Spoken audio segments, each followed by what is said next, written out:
Aí, então agora já está gravando. Boa tarde a todos. Eu sou Jaqueline, sou enfermeira e especialista em pediatria e neonatologia, e é uma alegria imensa estar aí com vocês, iniciando esse quadro Encontro com o Especialista na linha de cuidado infantil dos ambulatórios PASA. Para quem não sabe, o ambulatório PASA nada mais é do que o ponto de atenção secundária ambulatorial, que o próprio nome já diz, né? É um ponto na atenção secundária, que a essência dele é trabalhar em rede de atenção à saúde, coordenado aí pela nossa atenção primária à saúde.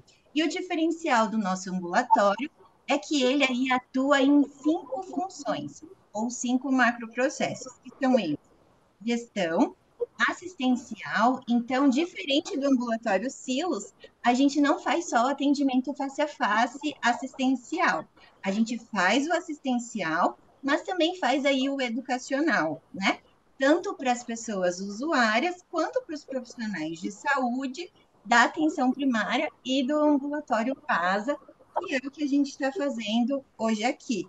Então, é uma satisfação quando a gente vê a Isabel, a Ângela, a Ketily e também quem se apresentou aqui, deixa eu ver. A Maria do Socorro, que é enfermeira da unidade de saúde aí de Rondônia, e também a Ângela, da Sexta Regional de Saúde. Ângela é do Paraná ou de outro estado? Por favor, só coloque qual estado. Temos a Isabel também do Paraná. Então, uma das funções do ambulatório é educacional, que está ligada também à qualificação dos profissionais de saúde do ambulatório.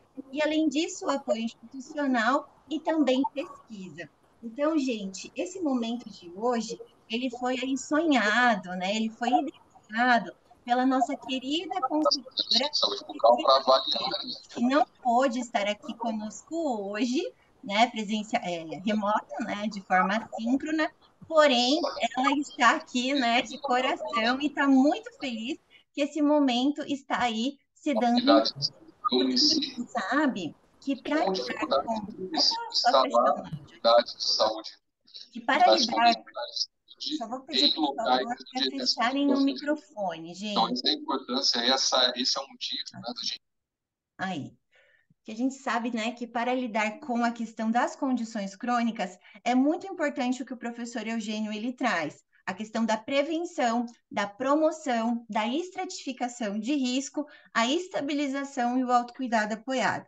Porém, para estabilizar, a gente precisa aí de um adequado manejo clínico. E para ter um adequado manejo clínico, a gente precisa aí de especialistas com competência para essa adequada atenção em saúde. Por isso que nós estamos com esse momento aí de transmissões ao vivo. Esse é o primeiro que, inclusive, nós contamos com a participação especial, a nossa convidada de honra aí, Emanuela Vital, que é médica, endócrino-pediatra, que estará fazendo uma fala sobre diabetes mellitus, do tipo 1 e tipo 2 hoje aqui, e é uma alegria tê-la conosco, a gente fica muito feliz com o aceite do convite. Já já eu vou fazer aí a apresentação do mini currículo e já passar a fala para ela, mas eu também não posso deixar de parabenizar os médicos que estão nos acompanhando aqui. Afinal, hoje, né, dia 18 de outubro de 2023, é o Dia do Médico, e como Hipócrates disse, né, a gente precisa o quê? Curar quando possível, aliviar quando necessário e consolar sempre. Então, que a gente possa aí olhar para além da doença, além do tratamento, que a gente possa olhar para as nossas crianças, para os familiares dessas crianças de forma integral, de modo a assegurar qualidade de vida, né? E como eu adiantei para vocês, a nossa temática de hoje está relacionada às condições crônicas. E já já a Emanuela, estará se aprofundando na temática, mas o que os dados mostram hoje? Mostram uma elevação das condições crônicas no público infantil. Então, a gente tem estudos aí, dados que já evidenciam que aproximadamente 10% das crianças de 0 a 13 anos têm uma condição crônica. uma a cada 3 crianças apresentam sobrepeso ou obesidade. Isso é muito grave. A gente precisa olhar para essa situação e inverter esses cenários. Então, eu fico muito feliz quando a gente vê aqui participantes da atenção primária, porque mesmo que o nosso encontro é para especialistas, a atenção primária também aí tem o seu conhecimento em saúde coletiva e saúde da família. E nós somos um único microsistema clínico. Existe uma complementaridade, uma fusão de saberes, né? E só funciona uma adequada atenção se a gente trabalhar aí juntos. Então, fico muito honrada também com a presença da Maria de Socorro e todos os colegas da atenção primária que vão assistir ou estão acompanhando agora de forma síncrona esse momento aqui conosco.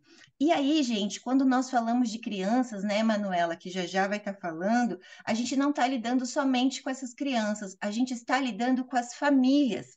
E a gente sabe que uma condição não esperada, não prevista, não imaginada na vida dessa criança impacta o núcleo familiar como um todo e impacta também em questões de vulnerabilidade.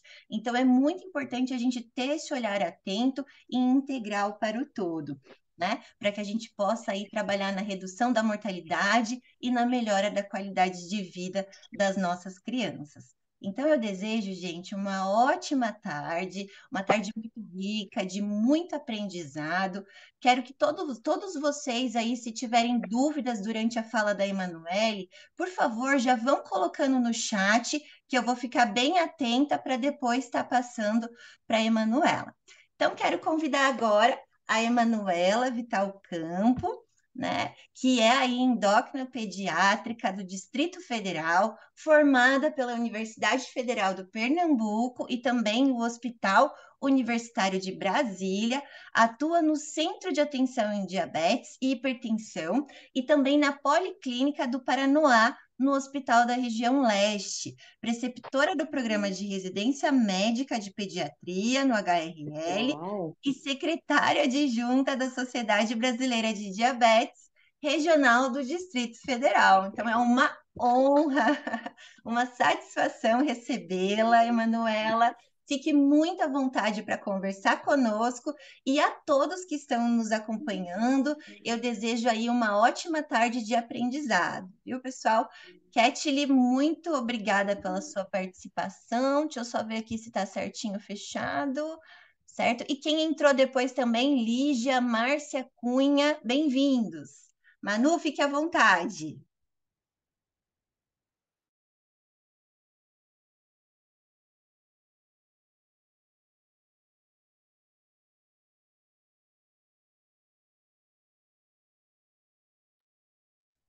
Será que ela não está conseguindo abrir? Deixa eu te ajudar aqui. E ó que a gente testou antes, hein, gente? Só um minutinho. Pessoal, se puderem ir se identificando no chat, falando de onde vocês são.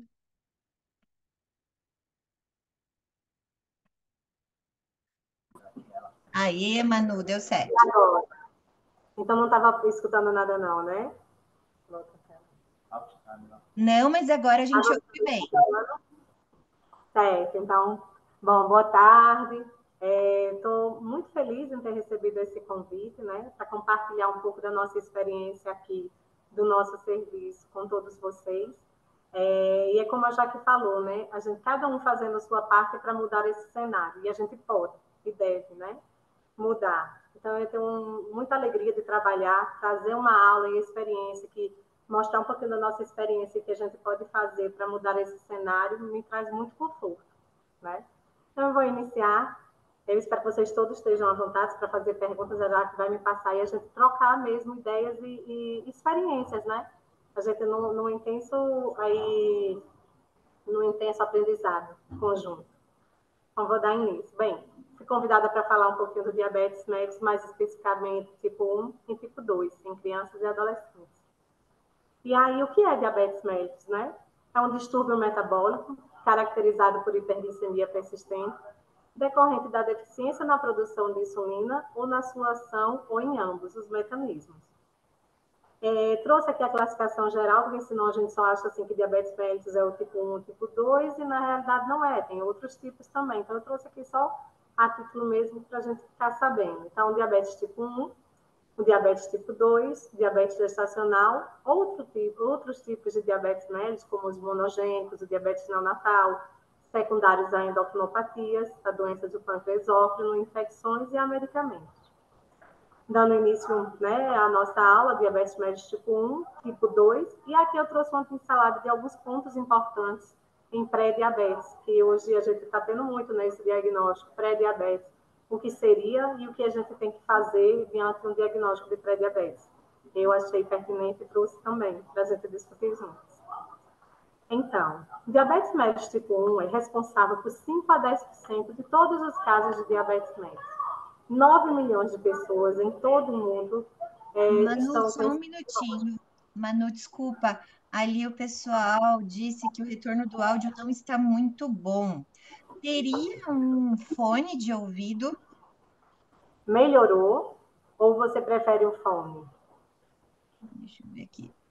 Ô, Isabel, você está ouvindo bem? A Isabel está ouvindo. Pode ser que seja aí, então. Rafaela. O fone agora melhorou o áudio? Ah, melhorou. Ótimo. Obrigada, Manu. Pode continuar, desculpa.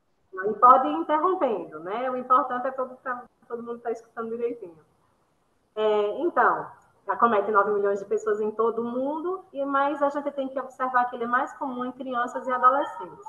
No Brasil, ele é o terceiro lugar no mundo em idades de 0 a 19 anos. E vem aumentando essa prevalência cada vez mais. Lembrar que 2 terços dos novos casos de diabetes mellitus em crianças é de DM1. No Brasil, já ultrapassamos 588 mil pessoas com diabetes tipo 1. E em 2040 chegará a 1,8 milhão de pessoas. Então, vendo esse cenário, eu trouxe 2 pontos aqui para a gente parar a pensar e nortear a nossa aula, né? O porquê dessa importância de a gente estar trazendo essa temática para estar discutindo. A gente lembrar que 1 em cada 9 pessoas morrem por não receber o diagnóstico correto no país. E lembrar também que o ganho de 6,7 anos saudáveis de vida por pessoa, se todos tiverem acesso a tiras de glicemia, insulina e educação em diabetes. Pois é, uma coisa tão básica, né? A gente fala assim, o paciente ter tiras de glicemia, ter a insulina, ter a educação em diabetes, o quanto pode salvar, e a gente sabe quantas pessoas ainda não têm esse acesso.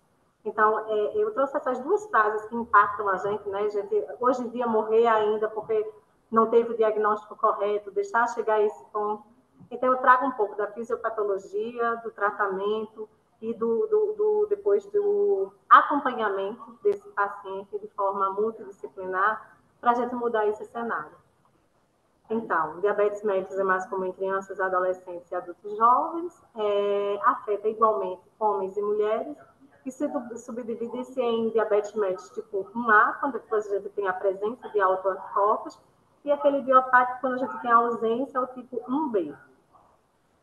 No risco geral, populacional, uma pessoa ter diabetes tipo 1, geralmente cai no 0,4.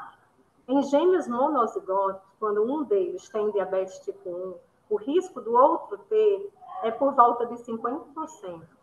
Quando você tem um parentesco entre pais, filhos ou irmãos, se um tem, o risco do outro ter é 5. Mas quando tem 2 membros dessa família acometidos, o risco sai de 5 e vai para 30%. A gente tem que lembrar que ela é uma doença autoimune, né? Então, é uma doença autoimune que acomete vários genes nessa fisiopatologia, então é uma doença poligênica, é uma condição, né? Ocorre a destruição das células beta-pancreáticas e, com isso, leva à deficiência na produção da insulina. Como aqui eu trouxe esse gráfico para vocês tentarem entender como é o processo e para entender todo o processo de tratamento, aconselhamento e segmento desses pacientes. Então, tem lá uma criança, adolescente, um adulto jovem que tem uma predisposição genética. Algum fator desencadeante ambiental atua e faz com que aquelas células beta-pancreáticas comecem a ser destruídas. Em um dado momento, a gente pode até aqui, quando a gente vê no pré-diabetes, aqui nessa partezinha, pode ser que a gente até faça diagnóstico em exames de rotina, né? Porque a criança ali ainda não tem sintomas, mas pode ter alterações nos exames realizados nela. E a gente pode pegar esse diagnóstico de pré-diabetes, se a gente pegue, que a gente já tenha alguma atuação aí, né?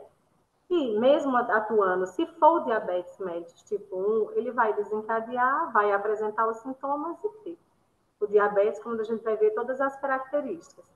Acontece que é muito importante que a gente descubra, pelo menos nesse início aqui de sintomas, se a gente não teve essa sorte de descobrir antes só com um exame. Por quê? Porque a gente evita uma complicação que eu também vou falar no decorrer da aula, que é a cetoacidose diabética, né? Que é uma complicação grave que a criança pode internar até em uma UTI. E até um desfecho pior, que seria a morte. Então, a gente pegar o paciente com sintomas e fazer o diagnóstico correto e instalar o tratamento correto é de suma importância para que ele ganhe aí anos de vida, como a gente falou naquele slide anteriormente.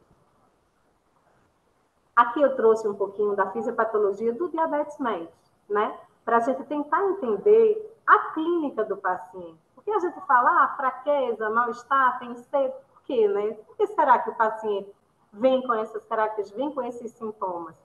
Então, a gente pode ter aqui uma redução da produção e ou ação da insulina, quando a gente fala aqui da forma geral. Então, o que vai ter? Então, eu não consigo obter energia da glicose que vem dos alimentos. Então, eu vou começar a quebrar a proteína dos músculos, a gordura, para ter energia, né? Eu vou ter que ter energia de alguma forma. Se eu tiver diminuição da utilização da glicose, eu tenho que obter energia de alguma forma. Então, ocorre a miólise. Com a ocorrência da miólise, a gente vai ter uma fraqueza muscular, né? Ocorre também um aumento da lipólise, que é a quebra aí da gordura, que também ajuda ao emagrecimento desse paciente. Aumenta o número de triglicéridos, né, na corrente sanguínea, aumenta o triglicerídeo. Aumenta os corpos cetônicos, aí levando a uma cetonúria, uma cetoacidose diabética, né, e podendo levar até o coma. Esses corpos cetônicos aí também, ele pode fazer com que a criança comece a vomitar. Ou emagrecida, e eu comecei a vomitar e vou ficar desidratada também. E aqui, de vermelhinho, o sangue, ele está cheio de açúcar, né? A glicose está alta aí. Por que ela está alta aí? Porque a gente não teve a insulina para colocar a glicose ali dentro da célula, para ter todo o processo de obtenção de energia pela glicose, ela ficou no sangue. Apesar de estar comendo e tendo fome, eu vou estar com a glicose baixa dentro da célula. Então, por isso que aquele paciente que os pais chegam, doutora, come, está magro e não engorda, né? E emagrece. Então, é por conta disso aqui. Além disso, a glicose alta no sangue, quando você vai ter perda de glicose na urina. E quando a glicose sai, ela carrega também água e eletrólitos. Então, a urina aumenta. Apesar do paciente estar desidratado, mesmo assim, ele ainda está perdendo água, certo? Isso vai atingir o centro da sede, que ele vai ter muita sede, e vai estar o aumento da glicose, mesmo o paciente estando desidratado. Então, quando acontece dos corpos cetônicos estarem aumentados e a criança começar a vomitar, a quantidade de água que ele estava ainda ingerindo para contrabalancear essa desidratação causada cessa. Então, o paciente só vai ter mecanismo para aumentar a desidratação, podendo chegar até um nível que não aumentou mais a urina. Ele chega tão desidratado que nem urinando o paciente está. E aí que pode ter todas as complicações da cetoacidose, como vômito, dor abdominal, fraqueza, mal-estar, até desorientação, coma. E, né, o trágico desfecho, morte. Então, eu trouxe isso aqui para vocês entenderem a clínica, tratamento, acompanhamento, aconselhamento, para a gente mudar aqui e ele ganhar esses anos de vida que a gente comentou no slide anterior. Então, o paciente chega, né, a clínica é cansaço fácil, muita sede, um aumento do apetite, uma urina aumentada e emagrecido. E como é que a gente faz o diagnóstico, né? O diagnóstico a gente faz com um exame simples, uma medida de glicemia, seja ela, se o paciente já tem sintomas claros, a gente pode fazer uma glicemia aleatória e uma glicemia apenas com os sintomas, uma glicemia acima ou igual de 200, já fecha o diagnóstico para diabetes. Ou se você tem, né, sintomas brandos e você faz ali ou de rotina, ou porque você fez o exame para o paciente e estava meio cansado, e aí você fez uma glicemia de jejum. Se a glicemia de jejum estiver acima ou igual de 126, um teste de tolerância oral à glicose no tempo de 2 horas, acima ou igual de 200, você também fez o diagnóstico se tiver. Se tiver os sintomas clássicos, você fez. Se não tiver, você tem que ter uma amostra de sangue. Que seria isso, né? Você fez um teste de tolerância oral à glicose, você tem a glicemia de jejum e tem o teste oral em 2 horas. Se você tiver eles dois alterados, você fecha também o diagnóstico. Aqui a gente trouxe a hemoglobina glicada, né? Que o papel dela isoladamente para o diagnóstico em crianças BN1, ele não está muito claro. Mas como é um exame que a gente tem acesso, muitas vezes os pais até trazem já, porque algum médico já solicitou, é importante estar trazendo. Então, ele acima de 6,5, né, ou igual, seria para diagnóstico, mas ele, se ele estiver abaixo desse nível e os outros exames estiverem positivos, ele não invalida o diagnóstico. Aqui a aula parou de compartilhar. Para você está aparecendo? Aqui aparece sim, Manu. Voltou. Não, voltou. É porque aqui na tela apareceu outra tela, mas já voltou.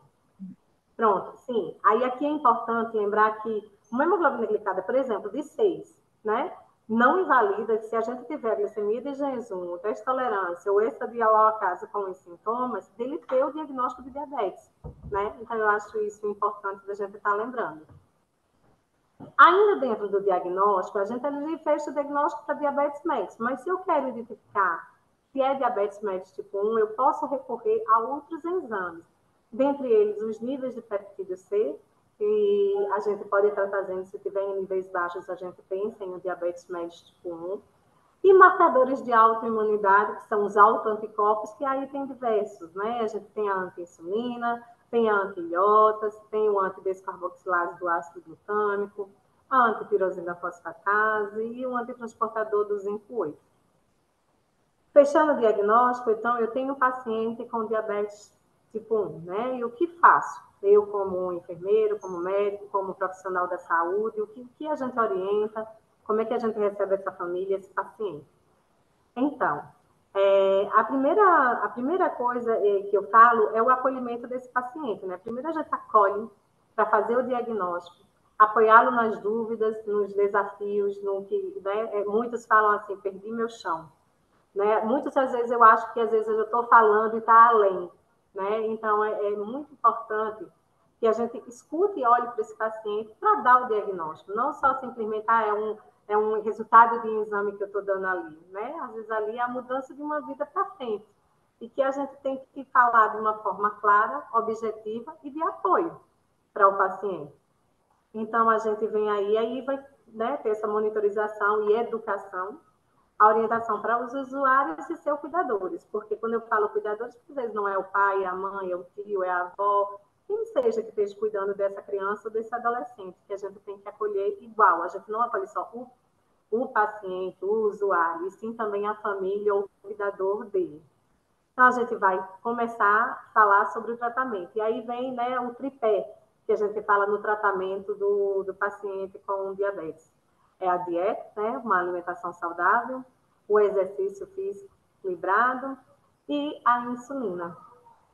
Então, dentro desse cuidado inicial que a gente tem, o cuidado nutricional e psicossocial, eu fiz questão de botar psicossocial, porque a gente tem que acolher essa família com todas as suas nuances e seus medos, e seus desafios, e seus traumas que possam já vir, ou o total vazio do conhecimento sobre o diabetes, porque muitos não têm nenhum parente com diabetes tipo 2 ou diabetes tipo 1, nunca mexeu numa agulha, nunca tratou em medicação e às vezes a situação de letramento, né, muito baixo e a gente tem que dar esse apoio e tem que começar do zero e apoiá-los e ensiná-los de uma forma tranquila, né, objetiva e prática, né?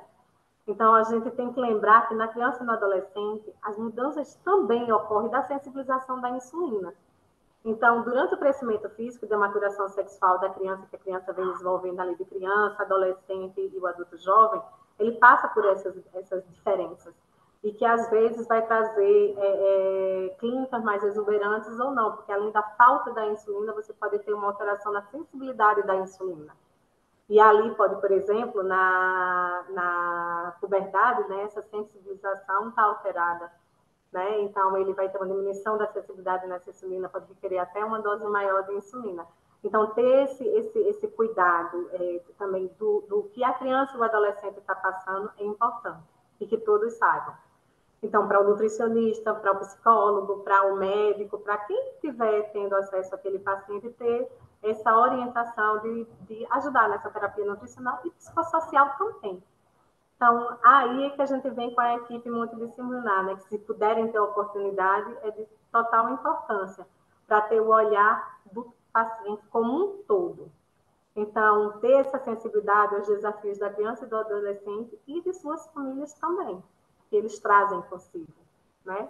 Então, ter um programa também regular de atividade física, se tiver um educador físico, ótimo, mas a gente sabe que é muito difícil ter nos programas um educador físico, então a gente tem que, né, falar sobre a educação física de uma forma que tenha na rotina da criança, porque às vezes eles falam assim, brinca, mas é brinca sim, uma vez na semana, não, mas que tem uma rotina, que se junta até a da escola, né, a atividade física da escola conta também, mas que a gente traga isso e estimule essas crianças e esses adolescentes, porque isso também vai ajudar as complicações crônicas que ele possa ter no futuro, além de auxiliar notavelmente no aspecto emocional, bem-estar físico e melhorar o equilíbrio metabólico. E sobre a insulina, né? A gente falou da fisiopatologia, dessa falta da insulina, o que ela provoca no nosso organismo, né? E aí eu digo e trago assim até em laranjinha aqui para lembrar que é recomendado iniciar o tratamento de insulina imediatamente após o diagnóstico clínico, porque é assim que a gente consegue prevenir a descompensação metabólica e a cetoacidose diabética. E aí eu volto naquele gráfico que eu tinha colocado, eu digo, lembra, gente, vai ter a destruição das células beta, vai começar a diminuir. Quando a gente tem a clínica do DMO, geralmente tem 30% ainda de células beta secretantes de insulina, mas o paciente já não consegue compensar só com aqueles 30%. E aí vem as clínicas do diabetes.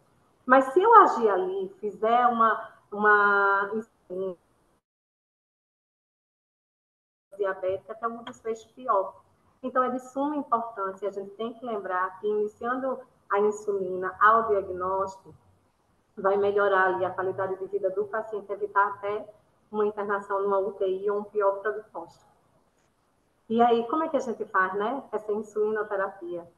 A gente tem que começar a insulina tentando mimetizar a secreção fisiológica do nosso organismo, da secreção fisiológica da insulina. Então, a gente sempre começa com uma terapia que a gente chama basal bolus, que são aquela dose que a gente bota uma dose basal para cobrir, porque nosso pâncreas, ele vai lá, ele estimula pequenas doses durante o dia todo, ele está ali liberando. E quando a gente se alimenta, ele libera bolos maiores para cobrir aquela refeição. E é disso que a gente faz. A gente tenta prescrever uma insulina da forma basal bolus, ou com múltiplas doses, aplicações diárias de insulina, que são as múltiplas doses de insulina, MDI, vocês podem estar escutando essa sigla, ou com bomba de difusão de insulina, aquelas que tiverem acesso, que aí também vai fazer esse mecanismo, né? Pequenas doses nas doses de cobertura de alimento. Aqui eu trouxe os tipos de insulina que a gente tem, né? Mas eu vou me deter a falar de duas basais e de duas de prandiais, para a gente não estar, senão a gente vai, aí é uma outra aula, né? Tratamento. Mas aqui eu vou chamar a importância porque a gente pega pacientes. É importante que a gente saiba que tenha diferenças nesses tipos de insulinas. Por exemplo, então eu vou comparar aqui duas insulinas basais, como a NPH, que é uma insulina intermediária, e uma glargina, de ação longa. Então, a NPH, ela para ter início, é de 2 a 4 horas. O pico de ação entre 4 e 10 e a duração ali de 10 a 18. Você já tem que ter uma cobertura basal, então no mínimo umas 2 doses. Ou até mesmo 3 doses que a gente faz de paciente quando ele usa NPH. O uso de insulina basal já é um pouquinho diferente. Por quê? Porque o início também é de 2 a 4 horas, ele geralmente não faz pico, e tem uma duração de 20 a 24 horas. Então, eu consigo, com a glargina, fazer uma aplicação por dia, né? e tentar controlar esse paciente. Então, basal, eu trago aqui as duas, mas tem a Defemir, a Degludec, enfim, outras, mas eu trouxe essas duas para vocês lembrarem dessa diferença, que tem a diferença entre essas insulinas, e a gente tem que estudar e estar sabendo a insulina que a gente está aplicando no nosso paciente. E como insulina prandial, eu trago duas aqui com importâncias até da aplicação. A insulina regular, por exemplo, a gente tem um início de ação de 30 a 60 minutos, o pico com 2 a 3 horas, e ali a duração pode durar até 5 a 8 horas. Já as rápidas, né, a gente tem ali um início de 5 a 15 minutos, 30 minutos a 2 horas como pico, e de 3 a 5 horas de ação. Então, até como a gente vai administrar essa insulina, a gente tem que estar sabendo. Por quê? Porque quando a gente aplica a insulina regular, a gente fala o quê para o paciente? Olha, aplique 30 minutinhos antes da refeição. Que é para a subida do efeito da insulina está coincidindo com o aumento da glicemia daquele alimento que ele está ingerindo, né? Para coincidir, para diminuir o risco de hipoglicemia. E se o paciente está com uma insulina rápida, o início é de 5 a 15. Então, a gente, em vez de dizer 30 minutos, a gente diz 5 a 15 minutinhos antes. Um parênteses aqui eu queria trazer, que eu acho importante quem lida com crianças menores, é que crianças menores, às vezes, a gente não sabe determinar se ele vai comer a refeição inteira naquele horário de estar cobrindo essa refeição. E aí, o que é que nesses casos a gente fala? Que aí, nesses casos, a gente não faz a insulina um pouquinho antes da refeição, ou 30 minutos se for regular, ou se for a lista, por exemplo, 15 minutinhos. A gente vai fazer imediatamente após quando a criança come. Porque apesar de não estar sendo o ideal, o risco de ter uma hipoglicemia após é menor, por conta que a gente garantiu que ele comeu toda aquela refeição. Então, se a criança faz ou contagem de carboidrato, ou uma dose fixa para cobrir essa refeição, mas a gente garantiu que ele se alimentou. Então, ele pode estar fazendo. Mas se for o ideal daquela criança que come bem, que não tem problema de deixar a comida no prato, aí a gente tem que fazer o ideal, que é os 30 minutinhos se for regular, ou os 15 minutos se for rápido. Então, isso eu queria trazer para vocês, né? Mas eu trago aqui para vocês conhecerem a insulina que o paciente de vocês está sendo aplicado. Isso é importante. Ainda dentro do tratamento, esse tratamento de atividade física, alimentação saudável e a aplicação da insulina, tudo isso tem o objetivo de manter a meta glicêmica dentro dos limites da normalidade. E nesses diferentes esquemas terapêuticos podem ser utilizados, como eu tinha falado. A gente pode estar fazendo basal bolus, a gente pode estar fazendo com dose fixa. O que é dose fixa? Vocês podem estar perguntando, né? É quando a gente determina quantidades de insulinas pré-determinadas naquelas refeições. Então, por exemplo, o paciente faz 2 unidades de insulina no café da manhã, uma no almoço, uma no jantar, ou mais, se a criança é maior ou é adolescente. E contagem de carboidrato já seria com a contagem de carboidrato, sabendo quanto de gramas de carboidrato tem naquela refeição para cobrir. E aí tem que passar para a nutricionista, fazer a relação, a receita métrica, sabendo quanto uma unidade de insulina está cobrindo de carboidrato. Mas isso é mais adentro, seria uma aula, como eu falei, só de terapêutica. Mas é importante estar falando. E eu acho assim que o pilar de enorme importância dessa aula, que eu acho que assim, se a gente trouxer isso e conseguir colocar isso na vida dos pacientes, da importância para eles fazerem, a gente vai estar ganhando muito, que é a monitorização glicêmica. Que ela pode ser feita da ponta do dedo, que ela pode estar sendo feita contínua, como livre, que ela pode estar sendo feita nesse sistema bomba de fusão, com o sensor quando eles têm comunicação, enfim, mas que seja feita a monitorização glicêmica, né? O quão mais completo for, melhor. Por quê? Porque a criança, quando ela está monitorizada, ela sabe dizer se ela está com risco de uma hipoglicemia, e você pode tratar, se você está com uma hiperglicemia e está na hora de fazer a correção, se você está bem e está andando ali, né, no controle correto, se você faz bomba de infusão de insulina, quanto é que eu vou administrar agora para cobrir aquela refeição, qual é a minha sensibilização de insulina naquele momento. Então, assim, o paciente se conhece, ele ajuda o médico a prescrever melhor a insulina e toda a equipe que está ali ajudando para que ele consiga alcançar suas metas, né? Então, assim, trazer o ponto, assim, como monitorização glicêmica para todo o paciente, para que nós da área de saúde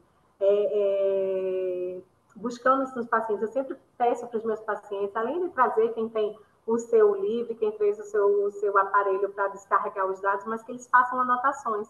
Porque eles fazendo anotações de 4 dias antes, eles conhecem como é que eles estão, a gente tem como mostrar, além de também trazer, que a gente baixa os dados e mostrar, mas eu gosto da escrita, que eles trabalhem com isso, para eles se apoderarem disso, né? Aqueles que são mais tecnológicos, que trabalhem com a tecnologia, que tragam também com a tecnologia, mas é importante eles estarem inseridos, e não ser um tabu, uma coisa que eles não queiram nem ver, e deixa isso para o médico. Isso a gente tenta quebrar para o paciente fazer parte desse processo e ajudar ele mesmo. Então, que metas seriam essas, né? Aí a gente traz aqui as recomendações de trazer, mas eu sempre gosto de dizer, as metas é para a gente ter um parâmetro, mas a gente tem que saber que cada paciente é um paciente individualizado, né? Então, a gente tem que olhar o contexto que o paciente está, se o paciente está doente ou se o paciente não está doente, se ele tem risco maior para hipoglicemia ou não. Então, assim, essas metas é de uma forma geral, mas que o tratamento e o acompanhamento tem que ser individualizado. Isso sempre trago em todos os níveis, gente. Até tratando as complicações, a gente tem nossas rotinas, a gente tem como prosseguir de guia, mas a gente tem que ter o conhecimento daquele paciente. Então, como meta geral, em relação à hemoglobina glicada, seria uma hemoglobina glicada abaixo de 7. Na glicemia de jejum e pré-prandial, porque eles perguntam muito, doutor, em que nível deveria estar? Então, assim, se tiver entre 70 e 130, está dentro da meta que a gente busca. A glicemia de 2 horas pós-prandial, que seja até os 180, abaixo de 180. Ao deitar, entre 90 e 150. E um tempo no alvo, né, que a gente fala sempre, que hoje em dia todos os estudos estão trazendo que aqueles pacientes que estão maior tempo no alvo, eles têm menos complicações, e a gente tem que ensinar aos nossos pacientes o que é tempo no alvo. Então, o maior tempo que o paciente consiga estar entre 70 e 180, isso é tempo no alvo. Então, se ele tiver acima de 70% nesse tempo do alvo, ele vai estar mais bem controlado, tendo menor risco das complicações que o diabetes pode estar trazendo para ele. O tempo de hipoglicemia é importante também. Então, a gente ter uma taxa menor de 4% quando a hipoglicemia é abaixo de 70 e um menor do que 1% quando a taxa é 54, também traz menos riscos de complicações para os pacientes. Aí, como eu tinha falado, que metas assim para a gente seguir, para a gente tentar obter, mas a gente sabe que é individualizado, como eu falei. E para isso, aqui a gente trabalha muito e trabalha com todos os pacientes o plano de cuidados. E o plano de cuidados, ele ajuda, né? Ele melhora a capacidade do autocuidado, utilizando orientações e recomendações sobre o que pode ser feito a partir das necessidades identificadas de cada paciente, né? A gente aqui, eu trouxe um modelo, mas o modelo de cada serviço aí vai de acordo com cada gerência, com cada meio de estar ali atuando com o paciente. Mas aqui a gente utiliza, né, com os nossos usuários, esse plano de ação, né, o plano de cuidados, onde a gente tem todos os profissionais de saúde que passam com ele. A gente, para fechar esse plano de cuidados, no atendimento, nós nos reunimos, conversamos, vemos o que está de maior importância ali para metas a serem alcançadas, o que também é viável o paciente trazer, né? Então, não adianta a gente estar colocando aquelas metas que a gente sabe que não vai ser alcançado por diversos motivos, né? Sociais, econômicos, emocionais. Então, assim, em equipe, discutimos para finalizar esse plano de cuidados. E que traz muitas coisas boas em forma de tratamento, de trazer o paciente para o tratamento dele, né? Fora toda a consulta que vai ter em cada especialidade, de estar ali mexendo individualizado com cada segmento. Visando esse plano de cuidados, em uma das tutorias que tivemos com o CONASP, Beneficência Portuguesa, foi colocada uma pulguinha atrás na orelha sobre o plano de cuidados das crianças e dos adolescentes. E aí foi perguntado para a equipe, para mim, se as crianças estavam inseridas, né, nesse plano de cuidados. E, gente, a equipe, eu também, na hora, prontamente, está.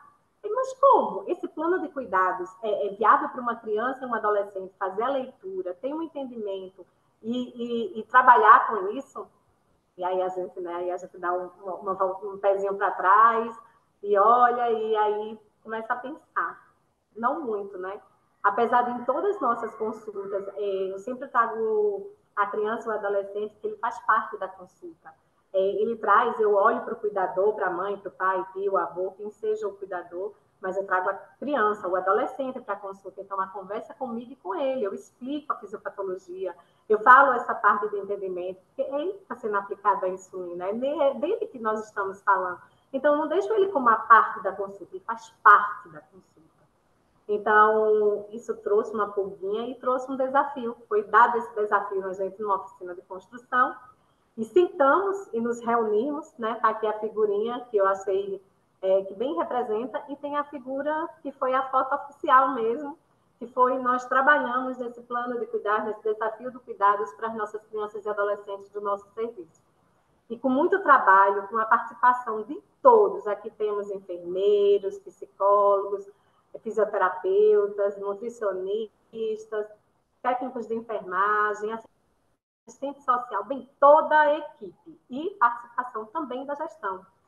Toda a equipe para a gente conseguir esse desafio do cuidado. E esse é o nosso desafio do cuidado. Esse foi com muito carinho, com muda aqui, muda ali, como é que vai ficar viável até para a gente entregar, como é que vai viável também para a gestão providenciar. Então, nós pensamos em uma folha A4, dividida ao meio, verso frente e verso. Aqui é a capinha inicial, quando nós dobramos, e aqui é o desafio do cuidado. A gente trouxe desenhos que incluísse crianças e adolescentes, não ficasse tão infantilizado, ou também tão adolescente, mas que trouxesse todo o nosso público, que conseguisse já determinar e conseguir realizá-lo. Porque aí essa é a nossa tarefinha de casa para a criança e o adolescente. Aqueles que já conseguem determinar, escrever, já começam a participar. Então, aqui eles vão assinalar a atividade física que praticam, inclusive eu boto daqueles que não fazem nada, eu pode botar nada, desenhar nada e deixar em branco, que a gente sabe que é porque não está fazendo nenhuma atividade física. Aqui é o que a família compra no mercado, né? Tem uma criança representando aqui com o pai, e eles podem falar aqui tudo, inclusive se tiver outros alimentos, eu digo, se quiser desenhar, ou escrever, ou comentar, pode colocar aqui, eles estão fazendo, colocando, desenhando, aqueles que têm mais aptidão para desenhar estão desenhando, os que gostam de escrever, escrevem, e fazem a ligação para o carrinho, para colocar. Sobre a aplicação do horário, né? Aplicação e local do horário.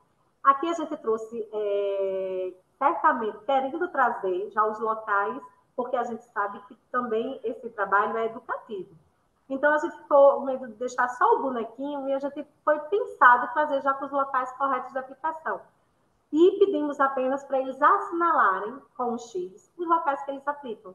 Porque se a gente vê que é só no bracinho, eles não estão fazendo rodízio, ou se eles estão aplicando em todos os locais, a gente também conversa, então está fazendo rodízio. Muitos dizem, de manhã eu faço aqui e aqui, à tarde eu faço aqui e aqui. A gente está buscando as respostas deles sem também tanto interferir. E aqui, os horários de aplicação. E a gente sabe, a gente quer fazer aquele basal bolos, tem pacientes que usam só o basal e o bolos no café da manhã, almoço, jantar. Já tem pacientes que fazem todos os horários. Café da manhã, lanche da manhã, almoço, lanche da tarde, jantar e ceia. Então, a gente tem aí para ter um panorama de como o paciente, como é o tratamento do paciente, e ele também tem um entendimento e envolvimento. E aqui, como eu disse, que a parte psicológica, né, do paciente, da criança é muito importante, a gente teve essa preocupação de trazer também no plano deles a pergunta de como ele está se sentindo hoje. O hoje é na hora que ele está respondendo, né, fazendo essa tarefinha em casa. Eu peço sempre que eles façam em casa com tranquilidade, porque eu acho que entre uma consulta e outra, é muito pouco tempo, às vezes eles não vão expressar tudo aquilo que eles querem expressar, podem esquecer algum detalhe, então eu peço para que eles respondam em casa no dia que eles estiverem à vontade e que eles lembrem de botar em uma pastinha para trazer de volta para a gente, e a gente poder trabalhar. E aí, então, eles aqui têm um espaço em branco que eles podem tanto escrever como desenhar. A nossa psicóloga, ela faz um trabalho muito lindo, que é assim, ela consegue ver do desenho emoções, dramas, seja com a doença, seja pessoal, e que a gente pode estar trabalhando para melhorar e trazer essa criança para o tratamento adequado, e fazer bem-estar. Porque eu não estou falando só, a criança tem o diabetes, mas ela não é o diabetes, ela é um todo.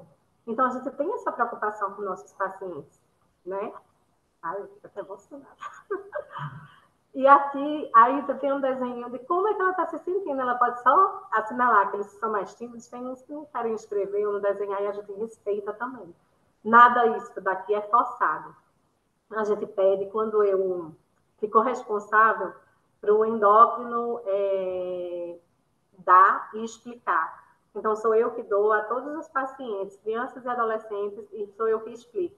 E eu deixo de uma forma muito à vontade, sempre explicando do benefício que essa ferramenta pode trazer.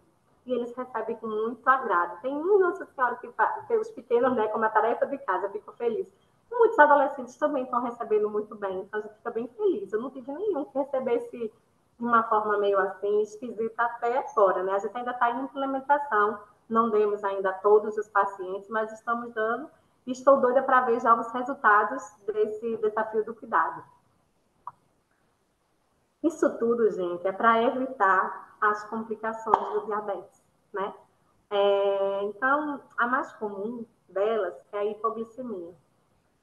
A hipoglicemia pode acontecer e a gente tem que trazer isso para os pais e o paciente, porque assim, por mais que eles sejam, que façam tudo certinho, que tenham bem a compreensão sobre o tratamento, sobre a aplicação da medicação, sobre o que fazer, isso independe. Às vezes o paciente está ali naquela fase do lua de mel, que é quando o paciente ainda produz um pouco de insulina, e aí ele faz uma hipoglicemia, porque coincidiu a insulina que eu apliquei com a insulina que ele ainda produziu e o paciente apresenta uma hipoglicemia.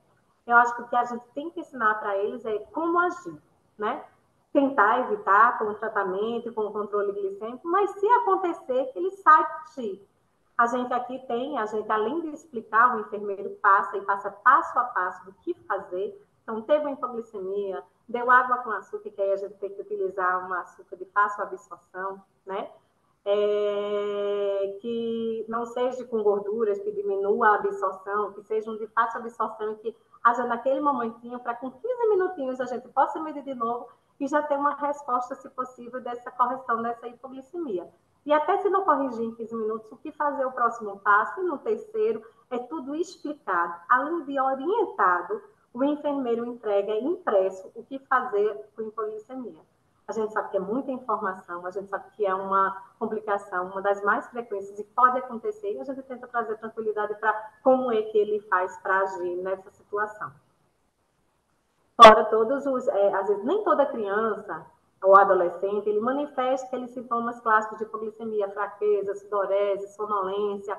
Às vezes é na ponta do dedo que ele descobriu que a glicemia está baixa. Então, tudo isso a gente conversa e orienta os pacientes, tantas vezes eles precisarem. Se o paciente tem 3 anos de diagnóstico, mas eu acho que ele teve uma hipoglicemia que não foi tratada de forma correta, a gente vai, sinaliza ao enfermeiro, o enfermeiro passou e é sinalizado e a gente trabalha novamente com o paciente.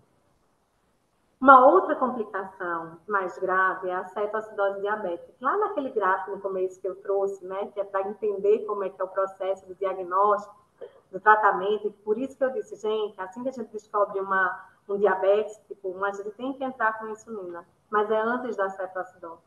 Porque se o paciente tiver em cetoacidose, aí ele tem que entrar no protocolo de cetoacidose, né? Que aí ele tem que fazer medidas de eletrólitos, tem que estar monitorizado, tem que ser hospitalar, tem que fechar o diagnóstico e entrar no protocolo de tratamento, que aí é outro protocolo do que o tratamento inicial, pura e simplesmente do diabetes tipo 1, né? Então, como é que a gente faz o diagnóstico de cetoacidose? Você tem uma hiperglicemia, glicemia acima de 200, uma acidose, um pH abaixo de 7,3, ou bicarbonato abaixo de 15, e uma cetonemia ou cetonúria. Muitas vezes a gente tem a cetonúria aqui fácil, que a gente pode estar fazendo e medindo essa cetonúria. Hoje a gente sabe que tem as cetoacidoses diabéticas euglicêmicas, né? Que aí já também é outro capítulo, assim, essa aula é muito extensa e tem várias nuances. Eu estou trazendo aqui o geral, mas a gente sabe que tem particularidades de cada pontinho desses que eu estou falando. Que não é só assim, tem cetoacidose euglicêmica também, né? Que o paciente pode ter cetoacidose, mas naquele momento a glicemia está normal. Mas eu trouxe aqui a mais geral, aqui a mais comum para a gente estar trabalhando. Então, o paciente chega com a clínica de cetoacidose, essa figurinha, né? Mal-estar, fraco, emagrecido, desidratado, muitas vezes vomitando, naquela urina que às vezes estava urinando, às vezes nem estava, porque chega naquele grau de desidratação que eu comentei lá na parte de fisiopatologia, dor de cabeça, às vezes nauseado, podem chegar com desorientação e até em coma. E aí a gente tem que fazer o tratamento, se for indicação, já indicar para a UTI, se ele tiver em níveis que não seja de indicação em UTI, pode ser tratado no hospital, né? Então, essa é uma das complicações graves. Outra complicação que a gente está vendo muita, gente. Hoje a gente pega muitas crianças com problemas de saúde mental, depressão, ansiedade, outros problemas psicológicos, até mesmo distúrbios alimentares, que está sendo muito frequente. Eu digo até com uma tristeza, porque a gente vê crianças de 10, 12 anos com um nível de ansiedade, né, muito alto. Então, a gente, quando pega uma criança que vai ter um diagnóstico de uma doença crônica, que tem que ter um acompanhamento, a gente tem que ter essa visão, esse apoio, esse reconhecimento, esse cuidado de reconhecer todo o tempo, não falo só no diagnóstico, eu falo em todo o tempo do acompanhamento dessa criança, a gente ter essa visão e tentar buscar pontos para que possa ajudar ao bem-estar desse paciente ou da família dele. Também lembrar que mesmo crianças e adolescentes podem ter, sim, as complicações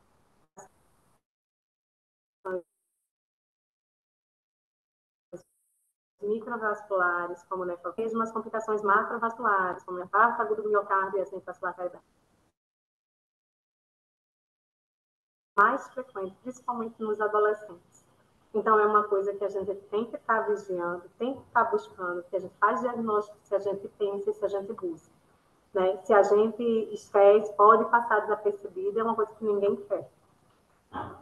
Então, você falou do diabetes tipo 1, e agora eu vou falar um pouquinho do diabetes tipo 2, que é responsável aí por 90% de todos os casos de diabetes mellitus, né? Mas a gente sabe que é mais raro em crianças, mas vem aumentando em crianças, principalmente naquelas com sobrepeso e obesidade. A gente tem que lembrar que 1/3 dos novos casos são de crianças, né? De diabetes mellitus é de DM2. Né? A gente lembrou lá no slide do DM1 que eu falei que 2/3 dos novos casos era DM1, mas 1/3 é de DM2. Então, está aumentando. Como é que a gente sabe? Porque quando a gente olha a prevalência, 90% dos casos é DM1, né? 10% é DM2. Mas a gente está vendo aqui que os novos casos, 1/3 sendo DM2. Então, isso aí pode mudar mais a frente, né?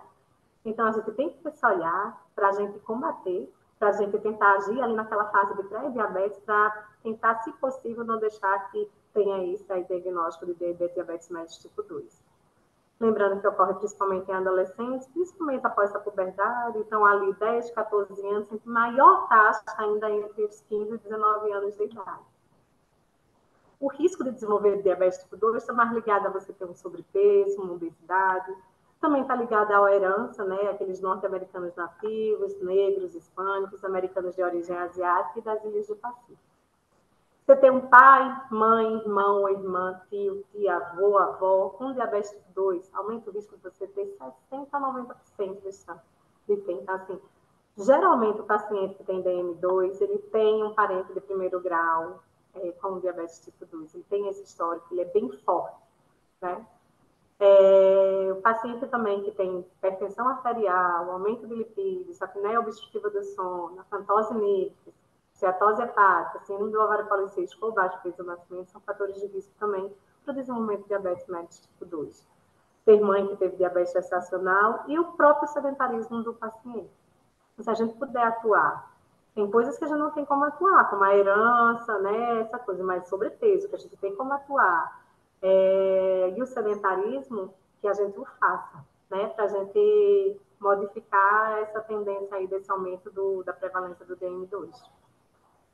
Fazendo aqui a fisiopatologia, a gente sabe que no diabetes tipo 2, a sensitização dos órgãos, a insulina, ela está alterada, então tem uma menor, que a gente chama de resistência à insulina. Então, a ação dela vai estar prejudicada. Para combater essa ação da resistência à insulina, até que o pâncreas, diferente do DM1, ele não tem problema com produzir insulina. Ele produz. Mas sendo que muitas vezes ele produz um nível de insulina, mas que não consegue superar essa resistência à insulina. E quando começa a chegar nesse ponto, aí o paciente começa a ter a clínica de diabetes, que foi lá do quadro da fisiopatologia que a gente comentou, né? O que a falta da insulina vai fazer no organismo, né? Aqui a gente está botando que a produção hepática de glicose também é aumentada por causa da resistência, a diminuição da captação da glicose, elevando ainda mais a hiperglicemia. E aí, continuando todo aquele quadro da fisiopatologia que eu tinha falado nos dos primeiros slides, que era para dar um entendimento.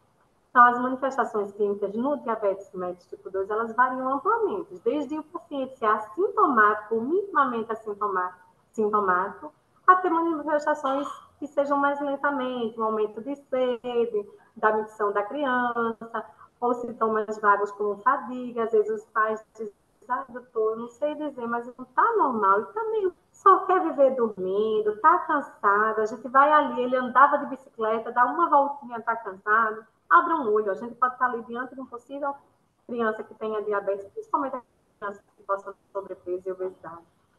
Então, traga aqui que crianças com diabetes mellitus tipo 2 têm menos probabilidade de desenvolver cetoacidose ou desidratação grave do que crianças com M1. Mas eu quero fazer aqui que elas têm menos probabilidade, mas elas podem ter. Então, muitas vezes, aquelas crianças que a gente pensou que no início eram diabetes tipo 1, porque a primeira manifestação foi uma cetoacidose diabética, às vezes, no decorrer do acompanhamento da criança, a gente descobre que era um diabetes tipo 2. Então, às vezes, eu já peguei um paciente que o paciente tinha obesidade né, com Z-score acima de mais 3 de IMC, e que a família teve cetoacidose diabética e a família queria e achava que era DM2, mas não era. Quando a gente fez todo o acompanhamento, que é pedido de exames, a gente fechou em DM1. Poderia ter sido um DM2, né? Um DM2 com o início de uma cetoacidose, que a gente depois fizesse a transição da medicação de insulina para a medicação paulatinamente, né? E aí a gente tem que ter essa visão. Isso aqui é importante, por isso que eu trouxe em laranjinha. Lembrar também que algumas crianças apresentam uma manifestação grave de hiperglicemia sintomática, que é o estado hiperglicêmico hiperosmolar. O diagnóstico é o mesmo, gente, o mesmo jeitinho que a gente faz o diagnóstico, só para dizer que tem diabetes, né? É o mesmo que o outro. Para ser DM2 ou DM1, aí vai entrar naqueles autoanticorpos, peptídeo C e outros que a gente faz. Mas o diagnóstico é o mesmo. O sintoma clássico, a glicemia aleatória acima ou igual a 200, ou 2 testes com glicemia de 200 ou maior ou igual a 126, ou teste de tolerância com 2 horas da glicose maior ou igual a 200, ou hemoglobina glicada acima ou igual de 6,5. No tratamento do diabetes mellitus tipo 2, também vai entrar, gente, hábito de vida saudável, alimentação saudável, equilibrada, uma atividade física regular, um sono adequado e a medicação. A medicação aqui eu deixei, né, bem ampla, medicação. Por quê, né? Porque a medicação, ela pode vir, a mais frequente que a gente começa a tratar quando as crianças têm acima de 10 anos, é a metformina, que é a grande maioria, acredito que a maioria das crianças que têm DM2, crianças e adolescentes, a gente faz uso da metformina. Mas a gente pode lançar mão também, hoje em dia está liberado, né, acima de 12 anos, com as indicações corretas ali da Lipira, e a própria insulina como tratamento também do diabetes mellitus tipo 2. Às vezes tem alguns pacientes que requerem. Eu tenho um paciente DM2 que já precisou de insulina, faz uso, e a gente não pode perder ali a indicação e a atuação da medicação que o paciente está precisando.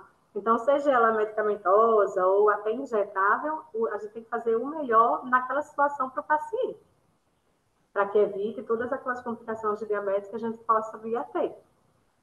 No pré-diabetes, que eu disse que eu ia trazer pontos, porque eu não sei se vocês estão pegando, mas a gente aqui está pegando muita criança, não no ambulatório especializado, mas eu também faço parte do ambulatório de endócrino geral e eu pego muito crianças com pré-diabetes, né? Chega com esse diagnóstico.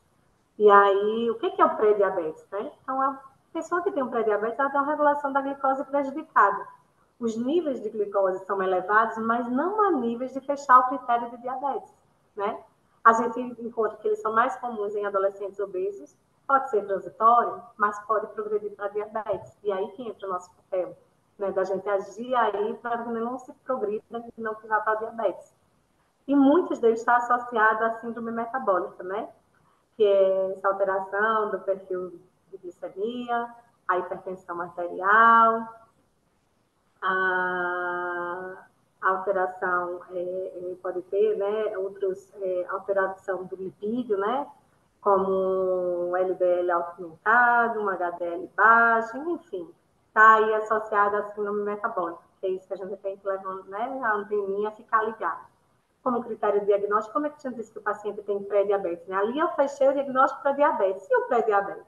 Então, se a criança tiver uma glicemia de jejum entre 100 e 125, ou um teste de tolerância oral à glicose com glicemia 2 horas após, de 140 a 199, ou uma hemoglobina glicada entre 5,7 e 6,4, a gente pode dizer que está ali no pré-diabetes. Ah, a gente fecha esse diagnóstico e o paciente fica... Não, gente. Isso é um exame. A gente tem que ver o paciente, ver a rotina. Foi um exame só. O paciente estava doente, o paciente estava em uso de corticoide, alguma outra medicação. O paciente tem problema de hemoglobina, tem alguma doença, alguma medicação que possa interferir. Tem vários outros pontos que nós temos que olhar para essa criança ou adolescente, né? Mas se a gente fechou o diagnóstico de pré-diabetes, se a gente tirou todos esses outros fatores e a criança tem mesmo, a gente ficar de mãos cruzadas, não, a criança não tem diabetes, então tudo ok. Não. Aí é que a gente tem que pegar, ter uma alimentação saudável, ter uma atividade física, para a gente não chegar ao diagnóstico de diabetes tipo 2 e ter que entrar com medicação, e ter que entrar com toda aquela rotina de um diagnóstico de diabetes médico, né? Então, aqui trazer que a criança tem que ter uma alimentação saudável e uma atividade física é muito importante. Então, a gente tem que ter essa mudança na opção alimentar, né? A gente tem que... Eu busco muito o cardápio alimentar da criança, porque às vezes eles comem tudo que é saudável, como feijão, come arroz, salada, verdura, fruta. Mas e aí? E as porções? A quantidade, os horários, os intervalos e as guloseimas? Como é que está sendo feito? Isso a gente tem que ter o olhar, né? E a gente tem que buscar. E tem que conversar e trazer o paciente para isso, para juntos a gente achar a melhor alternativa de melhorar a alimentação.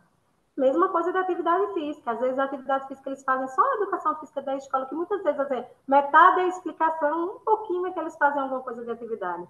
E aí, às vezes, eles acham, não, mas ele faz atividade física no colégio, mas a gente tem que ver, será que está sendo efetiva? Será que não? Como é que pode ver aquele paciente para o contexto dele? Ele tem um sobrepeso, uma obesidade, tem que melhorar um pouquinho mais essa atividade física? Você tem que ter esse olhar para a criança e para o adolescente. Então, a gente tem que ver aqui que perda de peso pode ajudar a prevenir ou atrasar o desenvolvimento do diabetes tipo 2. Então, se a gente pode fazer, por que não fazer daqueles que precisam, né? Então, crianças e adolescentes em risco para diabetes tipo 2, a gente tem que fazer essa triagem, gente. Então, não esperar a clínica do paciente. Mas crianças com 10 anos de idade, início da puberdade, a gente tem que fazer uma hemoglobina glicada, uma glicemia, e repetir até 3 anos, se tiver tudo normal, repetir, para a gente fazer essa triagem. E, aqui de Amarelento trouxe, os critérios para rastreamento de M2 em crianças e adolescentes assintomáticos, mas que tenham sobrepeso e obesidade, com pelo menos um desses fatores de risco, que eu vou citar, porque eu acho importante, para a gente saber, né? A história do diabetes mellitus materno, a história familiar de parente de primeiro ou segundo grau de M2, etnia de risco, sinais de resistência insulínica, acantose nígricos, hipertensão arterial, dislipidemia, adolescentes com síndrome dos ovários policísticos e um baixo peso ao nascer. Isso a gente tem como prevenido do DM2, né? No momento, efetivamente, que a gente tenha resultados robustos, a gente não tem ainda como prevenir diabetes tipo 1. Vários estudos que vêm surgindo aí, com várias opções, né? Que vem trazendo aí o que pode ser feito para minimizar a evolução, tudo, mas para evitar, assim, ainda não temos.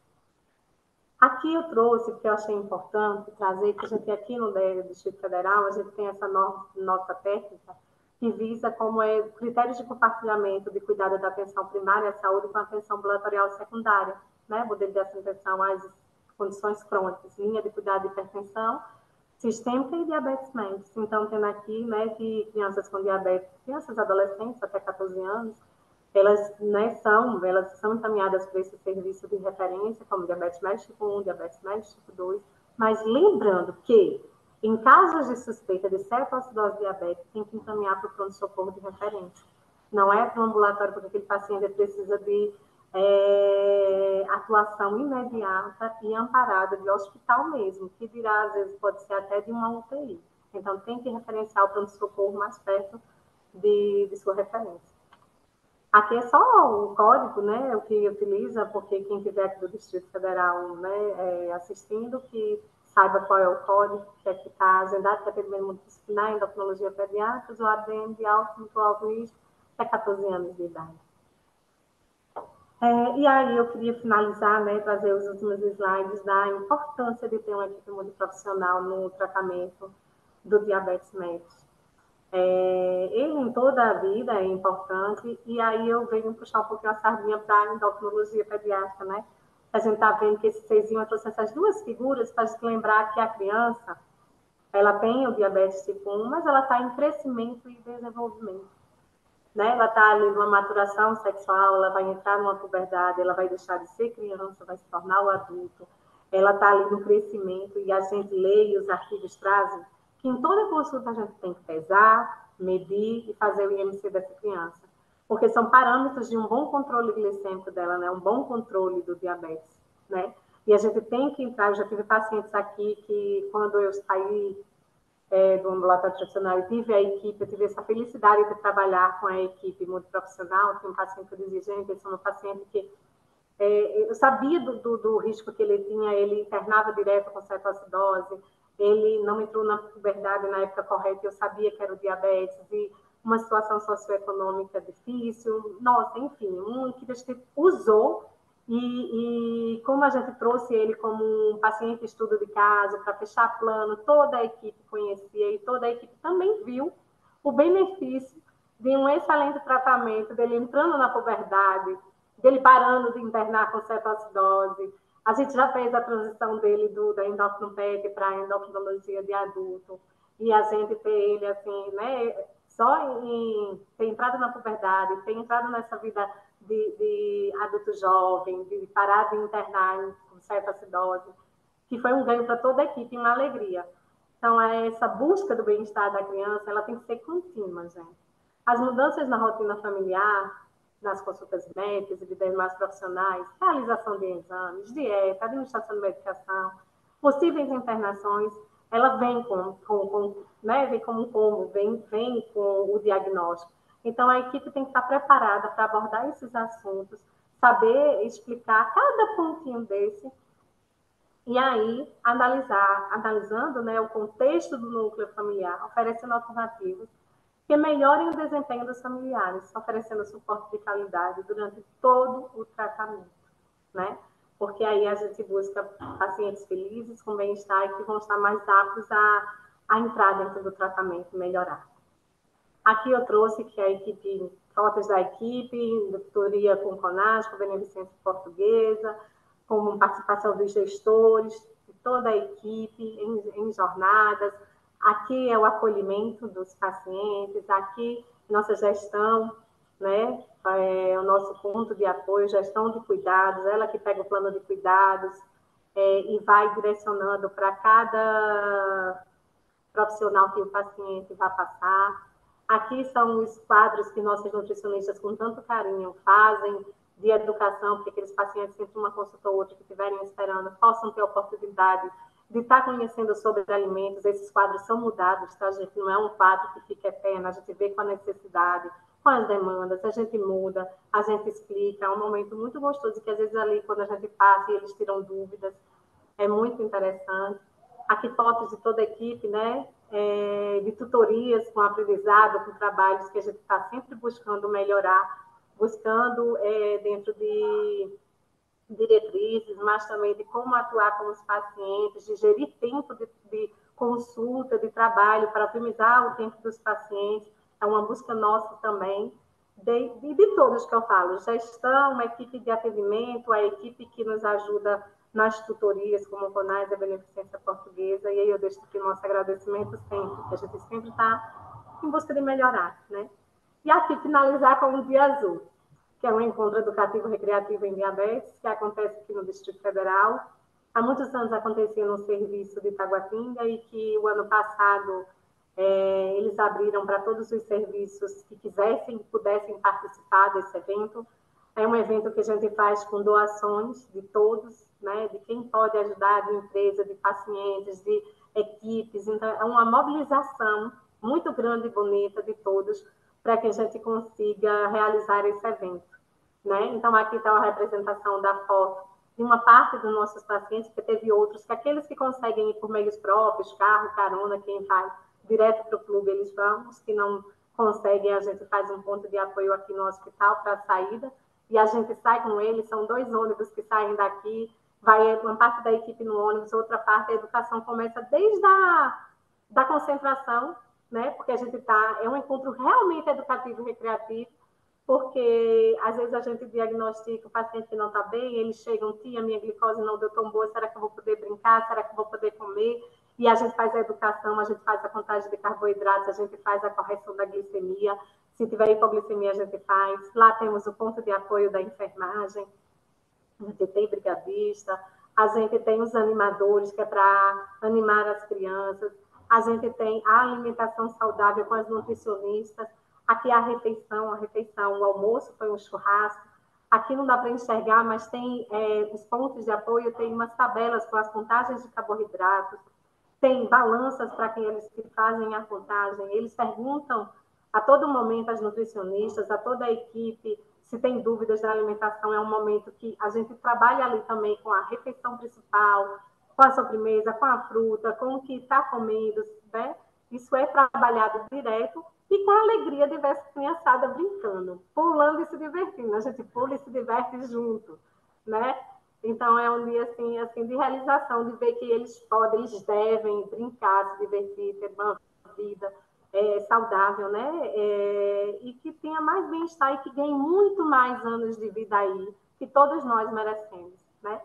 Então, eu deixo aqui as referências bibliográficas que foram utilizadas no decorrer de toda essa aula. E o meu muito obrigada com o e-mail aqui do CAB, caso quem quiser entrar em contato, tirar alguma dúvida, que a gente esteja aí de porta aberta. E eu abro aí, eu deixo o meu muito obrigada e abro aí para as perguntas aí que possam vir a ter, tá bom? Foi uma alegria compartilhar com vocês esse pedacinho da gente. Um abraço e estou aguardando aí as perguntas. Manu, que aula! Meu Deus, estou aqui encantada, parabéns. Primeiramente, aí, parabéns pela aula maravilhosa. Realmente é um assunto muito importante que a gente precisa falar, e você trouxe elementos, né, critérios para um diagnóstico precoce, em tempo oportuno, para que de fato a gente tenha esse tratamento e evite complicações, porque como você traz aqui, uma das principais complicações é a cetoacidose diabética e que por vezes leva essas crianças aí, adolescentes, a óbito. Eu, Jaqueline, trabalhei em UTI pediátrica e o que a gente mais pegava era crianças com cetoacidose. E era nesse momento que era feito o diagnóstico de diabetes tipo 1. Então, como mudar isso, né? A gente tem aí o segmento de puericultura na atenção primária. Então, como nós, ambulatório PASA, podemos fortalecer a equipe da atenção primária para esse olhar diferencial que vai detectar e fazer o compartilhamento em tempo oportuno. Até estava levantando alguns dados e a gente vê que quase metade dessas crianças aí com diabetes do tipo 1, elas vão ter cetoacidose e a principal causa de morte é por essa condição. Olha que triste isso, né? Totalmente passível de prevenção, porque como você colocou, né, Manu, se eu entrar com tratamento com a insulina, eu evito esse desgaste, né, das células beta. Então, como fazer isso? Como fortalecer? É por isso que eu vou começar lançando aí uma pergunta, enquanto o pessoal se aquece para também fazer perguntas. Eu queria que você comentasse um pouquinho, Manu, de como se dá isso aí dentro da sua vivência. O diagnóstico chega para você já com levantamento pela atenção primária, já é feito o tratamento inicial ou não? Vocês começam a insulinizar aí, ou já vai com a insulina e você faz o ajuste? E também uma questão que eu gostaria de perguntar é da dificuldade de diagnóstico em lactentes e crianças menores, né? Porque é difícil, às vezes, os sinais e sintomas a gente não percebe, micção alterada na fralda, às vezes não percebe tanto. Então, como pode fazer um diagnóstico diferencial para ter esse olhar mais atento? Jaque, excelentes perguntas. Nossa, eu tenho história para tudo que você possa imaginar. Enfim, começando pela primeira pergunta, né? a cetoacidose, como é na minha vivência aqui, o grau de cetoacidose dos meus pacientes. Então, assim, de 80% a 90% eles são diagnosticados com cetoacidose, infelizmente. Ainda não é só 50% que a gente pega, não. A grande maioria vem de uma cetoacidose diabética. Que aí pode vir porque ele internou no hospital, né, no hospital de nossa referência aqui, o HRL, ou que venha de outro hospital particular e que quando ele foi para a atenção primária já foi, já saiu do período de cetoacidose e ele já foi encaminhado direto para o centro para o CAD, né, para o Centro de Atenção em Diabetes e Hipertensão. Então, assim, eu pego de todos os tipos de pacientes, mas a grande maioria, respondendo a sua pergunta, vem, infelizmente, por cetoacidose diabética. E aí, dando um gancho nessa mesma pergunta, ainda sem entrar nos lactentes, o que a gente pode para mudar essa visão? Educação. Eu acho que, como aulas como essa, que se toda atenção primária, atenção secundária também, não fala só da atenção primária, não. Que às vezes tem crianças que passam por uma atenção secundária, mas que não passou com endócrino, né? Mas passa por uma atenção secundária e não fechou o diagnóstico na atenção secundária. Então, isso pode ocorrer em qualquer nível, né? Mas que mais educação seja feita, tá? Chamando a atenção às particularidades, aos sintomas das crianças, para buscar o exame correto, no tempo correto, e pegar esse paciente na fase do diagnóstico pura e simplesmente do diabetes tipo 1, né? Então, a gente vê aqueles pacientes que podem até vir para o CAD, porque veio para uma internação, porque a gente, às vezes, tem que fazer a educação, porque se na atenção primária, por exemplo, ele diagnosticou, mas o pai nunca pegou numa agulha, não sabe aplicar. O enfermeiro, o médico está ali explicando, mas ele não tem vivência. Como é que você vai mandar para casa uma criança que tem que fazer insulina de manhã, de tarde, de noite, e eu mando para casa se o pai disse que eu não vou aplicar? Então, ele tem que fazer uma internação, nem que seja para educação, né, de diabetes, que o que é essa educação? É explicar o que é a insulina, qual é a insulina basal, qual é a insulina prandial, qual é a insulina que eu uso para corrigir. Então, toda essa educação, né, e para ele dar segurança, para ele ter segurança de aplicação, saber os locais de aplicação, saber como é que faz a higienização, como guarda, toda essa história que a gente sabe dos cuidados que tem com a insulina, de guardar, de como manuseá-la, de como transportá-la, tudo. A educação em diabetes, né, é importante. Mas, infelizmente, ainda há a minoria que chega só para isso, né? Como fazer para melhorar a educação, já que a educação em todos os níveis. Eu aqui falei sobre a preceptura da residência, e nos residentes eu digo que eles vão trabalhar tudo. Às vezes eles vão trabalhar em porta de pronto-socorro, às vezes eles vão para atenção primária, vão estar lá sendo, eu digo, gente, vocês têm diferença, vocês têm um serviço de diabetes. Eu digo, isso vocês têm que saber e replicar. Eu ainda peço isso para eles. Não é só eles saberem, que eles repliquem essas informações, né? Porque salva, e você viu ali aquele dado de uma, né, que morre porque não fez o diagnóstico correto, e que a gente pode estar salvando essa vida. E que se a gente salva essa vida, quanto isso de bem está trazendo, né? De anos de vida que traga de qualidade, de evitar uma internação numa UTI, de evitar um desgaste, de um medo de uma perda de um filho, de um parente próximo, né? Enfim, a gente que lida, eu lido com tudo. Apesar, eu sou da atenção secundária, mas como a atenção secundária aqui, ela acontece dentro do hospital, a gente funciona num corredor no hospital, e eu tenho um acesso muito bom com o hospital, então, quando eles têm, eu sou acionada. Então, eu vou lá, eu faço a educação, eu escuto, eu oriento, eu já aciono nossa equipe, como é que faz essa marcação, né? Como é que eles fazem para vir para a equipe. Então, eu participo e oriento também os residentes como receber os pacientes, né? Agora, se da atenção primária, como eu falei, eu já peguei de tudo, já. Eu já peguei a da atenção primária, que iniciou corretamente a insulina. Aí tem uns que às vezes tem medo por causa da dose em crianças, e aí ou faz uma dose muito pequena, ou às vezes faz uma dose que é com risco de ter uma hipoglicemia.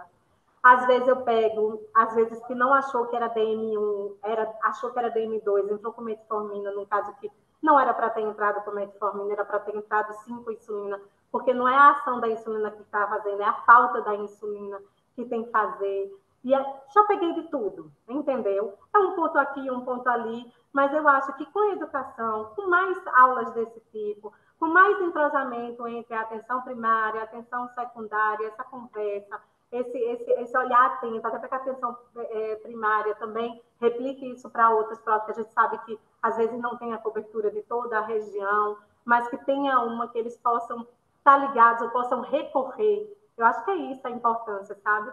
Saber a quem procurar e saber que tem um serviço, por exemplo, que bate muito. A nossa regional toda tem que saber que esse serviço existe, que funciona, porque a gente não pode estar acontecendo isso, a gente tem um serviço. E os outros que não têm, o que sabe a referência de cada um. Tá, eu não tenho, mas e o que eu faço? Porque, assim, a atenção primária pegar também, como é que eles vão fazer essa educação? Eles vão ter que encaminhar para um serviço que tem esse acolhimento para fazer a educação em diabetes, entendeu? Então, isso tudo tem que estar conversado.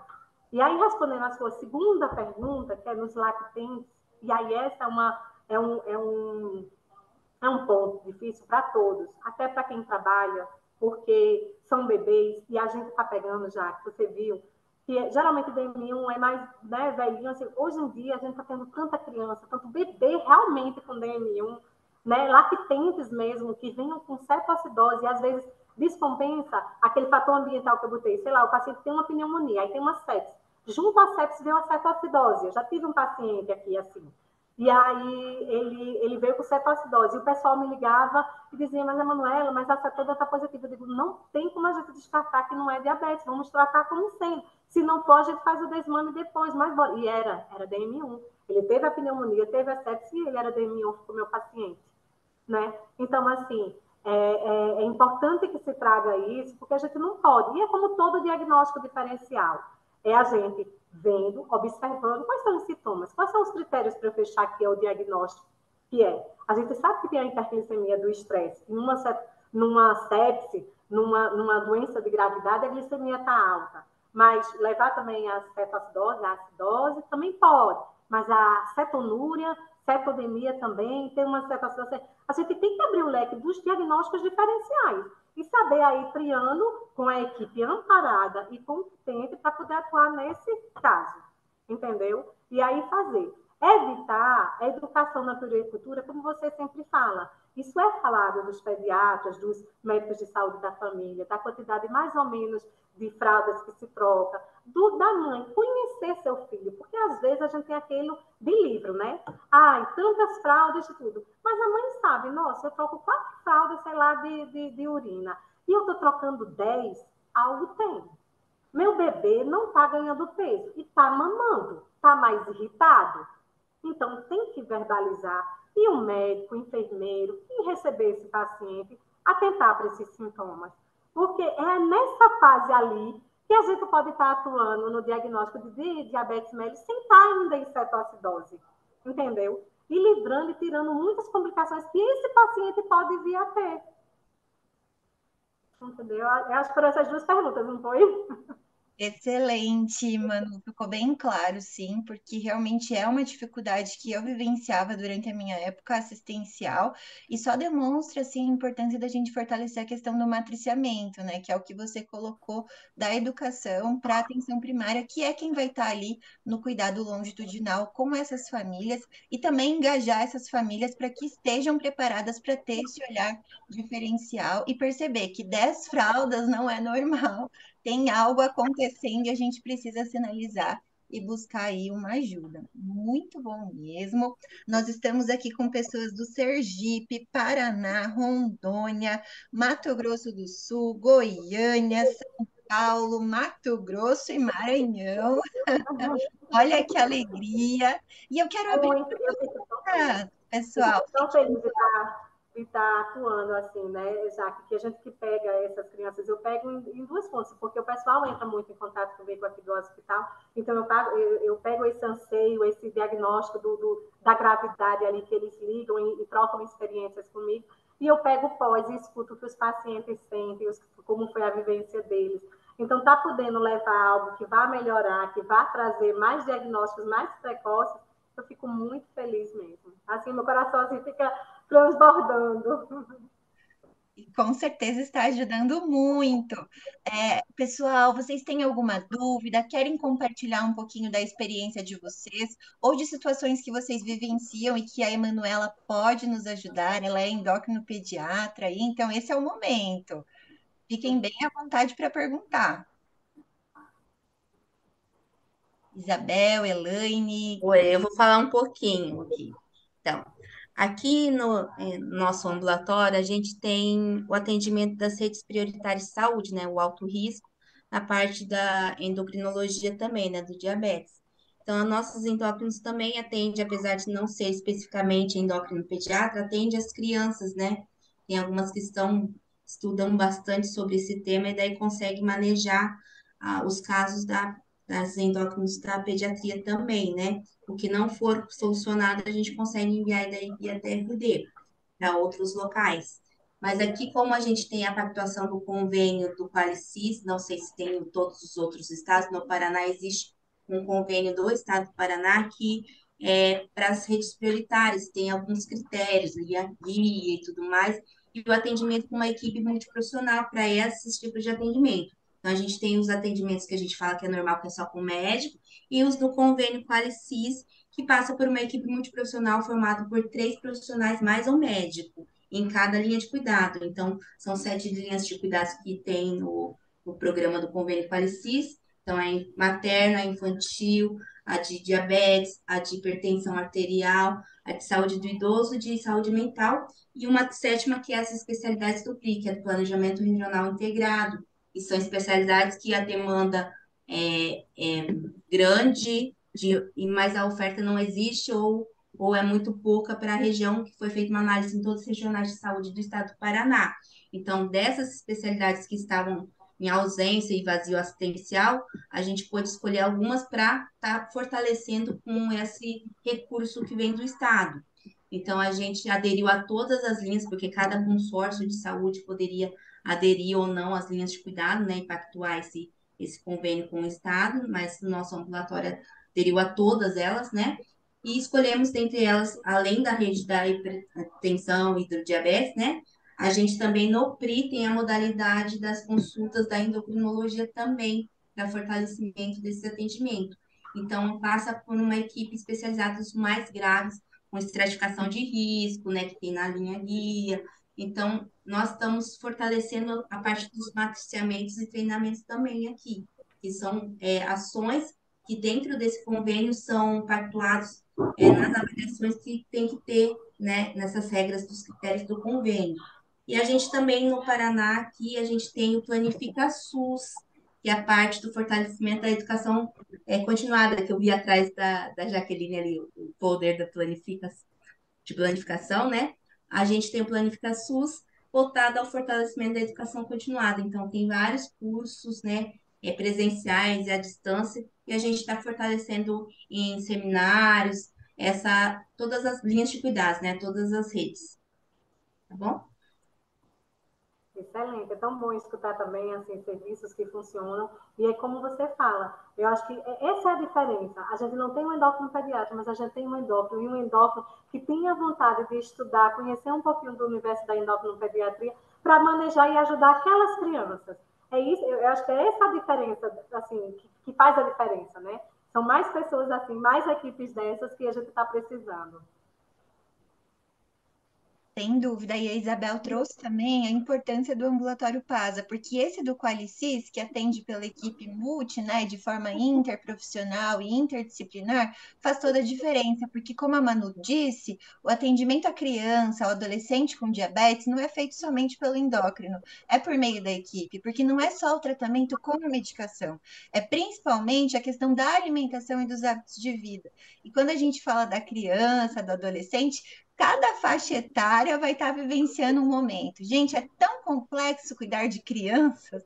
Eu digo, quem se especializa na área infantil, né? Porque, assim, durante a vida neonatal, a gente tem hábitos de sono, de alimentação, marcos diferentes da parte do lactente, do pré-escolar, do escolar, né, e do adolescente. Então, veja que complexo, e principalmente quando essa criança vai se ver com uma condição crônica. Então, como a Manu disse, né, eu vou fazer um exercício, mas será que eu posso fazer esse exercício? Será que eu posso brincar como as outras crianças?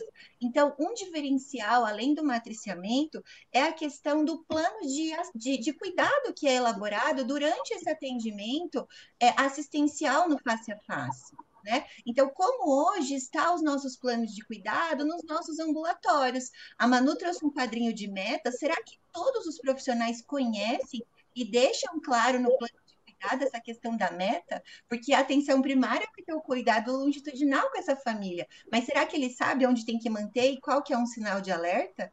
Né? Então, isso faz a diferença. E outra questão também que a gente precisa reforçar é o que a Manu trouxe, que eu achei fantástico, e que ela disse, eu fico emocionada, mas eu também fico muito, é o plano de cuidados para criança, porque a gente está cuidando de quem dela, e por vezes a gente omite a criança e fala só com o pai, fala só com a mãe, e a gente acha que ela não está entendendo, mas ela entende. A gente diz já que desde a vida intraútero, né, a criança precisa ser estimulada, então, a gente precisa contemplar. E quando a Manu mostra o plano de cuidado para a criança, eu acho fenomenal, porque é o cuidado centrado na pessoa. Então, eu tenho que vê-la como sujeito, né? Além de ver a família também. E aí, eu queria ouvir um pouco da Isabel. Isabel, você trabalha aí diretamente na linha materno-infantil. Você recebe muitas crianças com diabetes ou não? E vocês têm algum trabalho nesse sentido de ter plano de cuidado também para a criança ou ainda não? Aqui a gente trabalha também, a gente tem uma equipe credenciada que faz o assistencialismo direto do programa Qualicis. Eu sou responsável pelo ambulatório, né? Então, a equipe de enfermagem, a gente tem mais uma enfermeira também na instituição aqui, que faz a parte da equipe de enfermagem, eu faço o gerenciamento das agendas dos médicos, né? Então, e a parte administrativa. Mas a gente tem uma equipe formada, né, credenciada para o assistencialismo direto das linhas de cuidado. Lá é feito o plano de cuidados, né, para todas as linhas de cuidados independente. A gente faz o ciclo de atendimento no mesmo dia, né, que é um dos critérios do convênio também. Seja adulto, criança, todos passam por esse ciclo, né, em cada atendimento com os 4 profissionais no dia e sai com o plano de cuidados impresso, com cada orientação de cada profissional nesse plano de cuidados impresso. E a gente faz o compartilhamento do plano de cuidados com a atenção primária, a gente orienta o usuário, o paciente, voltar à instituição, à unidade básica de origem, porém, a gente sabe que alguns engavetam ou não vão até a unidade após a consulta, a gente compartilha com a unidade básica de saúde através do Drive. E o Drive só tem acesso os profissionais responsáveis daquele município, por causa da lei de responsabilidade de dados, né? Então, a gente faz esse compartilhamento, porque são 28 municípios na nossa área de abrangência, e a gente não consegue ir todo dia para todo lugar, né? Então, faz via virtual, né, online, esse compartilhamento. E quando é casos mais graves, a equipe multiprofissional, a gente tem compartilhamento de algumas informações. Tá faltou tantas pacientes hoje, tal município. A gente faz através via mensagens instantâneas, né, o WhatsApp atualmente, né, mas não cita o nome do paciente, só o município e a quantia do dia que não veio. E quando é um caso mais grave, que necessite de um apoio maior da atenção primária, além de ir pelo Drive, a gente liga e reforça essa informação com os profissionais da PS, para a gente ter já o apoio quando chegar o paciente ali na sua unidade de atendimento, ou se ele não chegar tão rápido, né, e precisa desse apoio, desse monitoramento mais intenso, né? Então, a gente tem todos esses cuidados que está sendo fortalecido nesses últimos tempos, né? Então, a parte da especialidade está se tornando mais acessível aos profissionais da atenção primária, né? Porque antigamente, por ser porta fechada e só vem os encaminhamentos ordenados pela atenção primária, era mais dificultoso. Agora, com a tecnologia, a gente conseguiu aproximar um pouco mais essa ligação da rede mesmo, que é uma rede, a gente tem que trabalhar em conjunto com todos, né? E a gente sempre fortalece que o paciente é da atenção primária, a especialidade vai compartilhar para estabilizar o paciente, que ele vai continuar sempre na sua área de abrangência, né? Excelente, Isabel. É bem importante realmente essa aproximação, né, entre atenção primária e especializada. Como eu disse, nós somos um único microsistema clínico. Muito obrigada aí por compartilhar a sua experiência. Eu vi que a Nayara e o Jefferson entraram agora. Bem-vindos, nós estamos no momento aí de esclarecimento de dúvidas, mas alguém gostaria de fazer perguntas para a Emanuela relacionada aí a diabetes tipo 1, tipo 2, pré-diabetes? Elaine, Kathleen, alguém gostaria de compartilhar algo mais? Leidiane, Caroline, Ana. Bom, enquanto o pessoal pensa mais um pouquinho, então, Manu, eu vou fazer mais uma.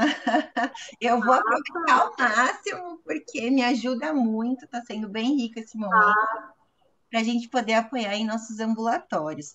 Manu, o plano de cuidados da criança é algo muito novo, né? É difícil a gente ver, assim, ambulatórios que tenham realmente esse plano de cuidados voltado para a criança.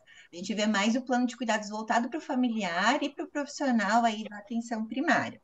Eu quero ouvir de você como é que tem sido essa experiência, né, de utilizar o plano de cuidado com a criança, como a criança tem enxergado isso, a família e também a atenção primária. Então, assim, não sei se é muito novo para vocês e se vocês já têm ou não condições de falar sobre isso, né? Mas, assim, a atenção primária tem conseguido fortalecer e fomentar e acompanhar isso com a criança está dando devolutiva a isso ou ainda não.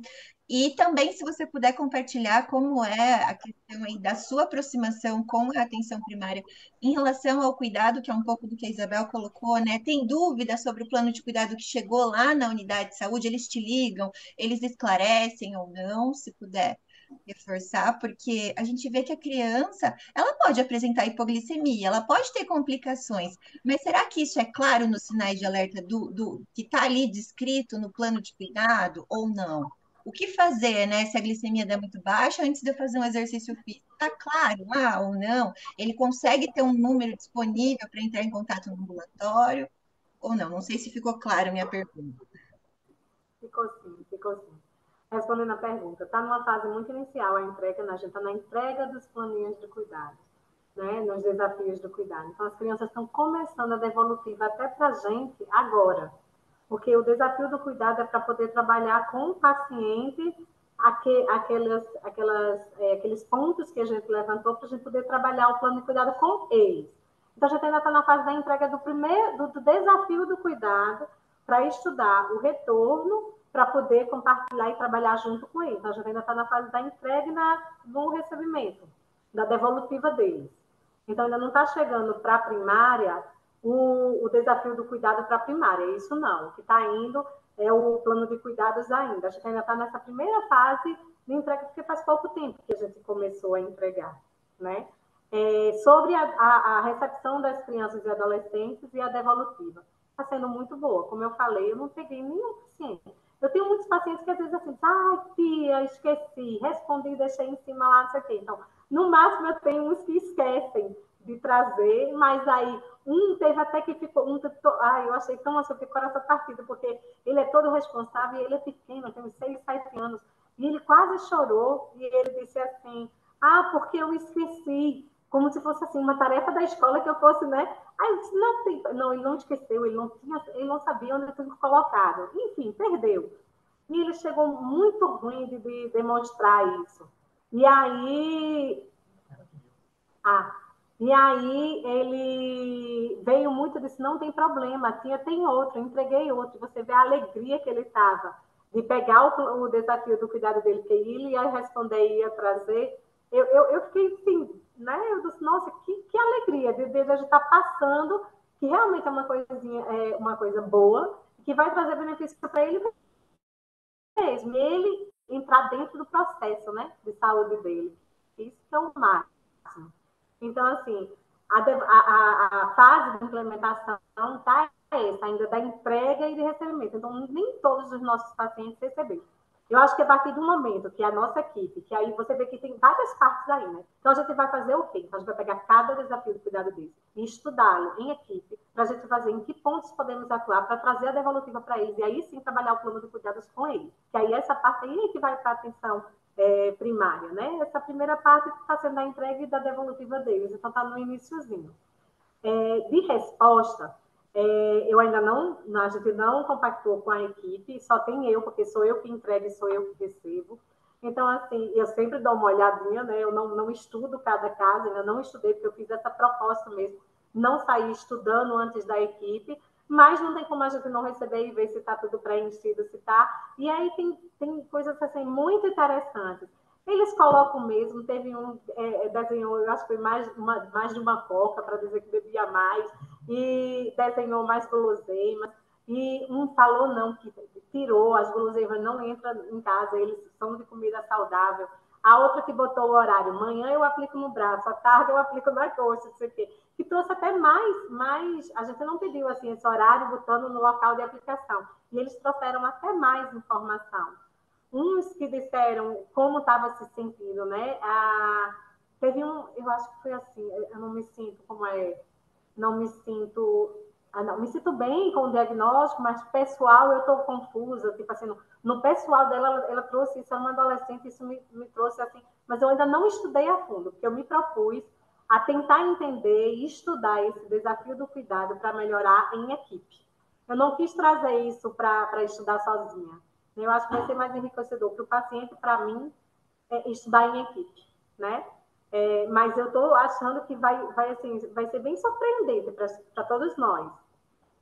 O compartilhamento de atenção primária, eu não recebo tanta demanda como eu vejo que o pessoal do adulto recebe, o endócrino adulto. Às vezes ela passa para mim, Manuela, eu fui, sei lá, fiz um matricamento, alguém perguntou isso, e aí eu respondi isso, é isso. Então, às vezes, eu converso com a endocrinologista de adulto, né?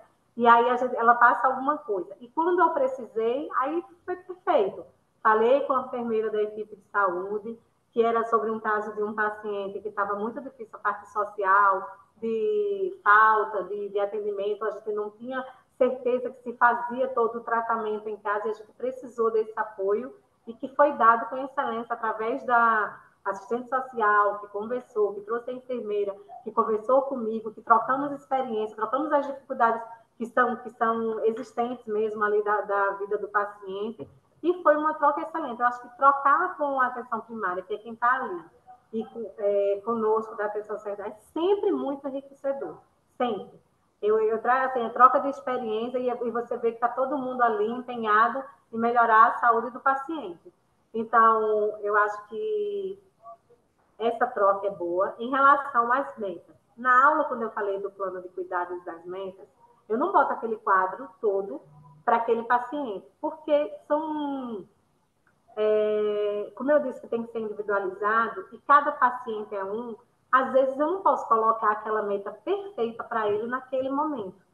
Ele tá com a glicada, por exemplo, tão ruim, está num nível tão ruim, que eu às vezes coloco uma meta mais plausível para aquele momento, e que ele possa conseguir, que possa trazer retorno, até para não dar frustração para ele mesmo, que é preferível do que já estar com a meta perfeita, que a gente sabe que não vai conseguir a curto prazo, né? Então, eu sempre trabalho, sabe, aquela fala minha que eu boto assim, a criancinha crescendo, né, a pontinho, o pontinho serve até para o acompanhamento ali daquele paciente. Ser né, todo dia e a cada dia, né, se a gente conseguir uma coisinha que esteja boa, eu elogio, mas aí já puxo o gancho para outra coisinha que a gente pode melhorar. E assim a gente vai fazendo, tanto com a atenção primária, quanto com nós da equipe, né, da secundária. E sempre aberto. Eu acho que toda vez que eu não tive a oportunidade ainda de fazer matriciamentos para a equipe da atenção primária, essa é a minha primeira aula, né? Que eu estou compactuando, que estou fazendo. Já dei depoimento, já viajei para Aracaju, mas aí foi nesse Planifica, que aí a gente foi convidada e eu fui convidada para falar, mas para que ainda assim eu ainda não fiz nenhum. Então, experiências mesmo, eu pego as experiências dos colegas que são os endócrinos adultos. Nossa, mano, muito, muito bom. Depois vou querer saber aí os resultados, porque realmente é uma fase muito inicial, mas que já tem feito a diferença. E em relação às metas do plano de cuidado, realmente acho que você reforçou um ponto muito importante. Precisa ser factível e individualizado, né? Porque não adianta a gente colocar algo muito ideal que não vai sair do papel. E tem que levar em consideração Sabe? o contexto, cada Às cenário. vezes eu pego, pegar um paciente que tem uma glicada de 15. Como é que eu vou dizer para esse paciente, não, mas a gente vai conseguir abaixo de 7? Por que eu vou fazer isso com o paciente? Você está entendendo? Então, assim, eu posso até ensinar o que é o ideal, o que é de uma forma que, se ele estiver apto para receber ali, naquele momento, mas eu tenho que dizer, olha, se a gente baixar essa pontuação, se você conseguir trazer o controle glicêmico, se você conseguir medir as glicemias, isso vai ser naturalmente, a gente vai conseguir esse nosso objetivo. Porque aí é uma coisa real que ele tem nas mãos. A hemoglobina glicada, a gente sabe que não é em um mês que ela vai melhorar tanto. A gente sabe disso, né? E aí, a gente trabalhar isso, até o entendimento do que é o hemoglobina glicada, eu passo para eles, principalmente os adolescentes, para eles fazerem parte do processo. Eles sabem, olha, se eles, porque às vezes eles fazem tudo certinho em um mês. Aí eles fazem. Aí já, mas doutora, não melhorei isso. Mas você sabe que a média dos últimos 3 meses. Tudo bem que a maioria é do último mês, mas não tem como transformar isso. Eu trago a educação contínua. E aí eu vou trazer um pouquinho assim, uma alegria, né? A gente fez esse dia educativo. E no dia educativo teve um quiz com prêmios assim, e faziam perguntas sobre o diabetes e o tratamento. Fizeram participar do quiz. E todos que participaram ganharam um prêmio porque acertaram todas as perguntinhas. Então, assim, Que essa parte da legal. educação e compactuar a meta junto com eles é sempre diário. E eu volto aqui, eu tenho que dizer, não é que é um mar de rosa sempre, não, gente. Pegamos, às vezes, pacientes, e às vezes, quando a gente faz o estudo de caso, a gente olha um para o outro e agora? Como equipe, sabe? E a gente, por onde que nós vamos começar? Às vezes, até paciente que não é novo para a gente, não. Paciente que, por um motivo ou outro, saiu assim das metas, saiu assim, e está passando por um momento, e tem essa parte também pesada que é, e que traz, não é os momentos bons, ai, tudo lindo, não. Faz parte do processo ter os momentos bons e os momentos ruins, e eu acho que a gente está se capacitando, escutando experiências de outros serviços, vendo a dificuldade, vendo até dicas que eles possam estar passando, a gente está se reciclando e melhorando para trazer soluções para os nossos pacientes, para estar melhorando.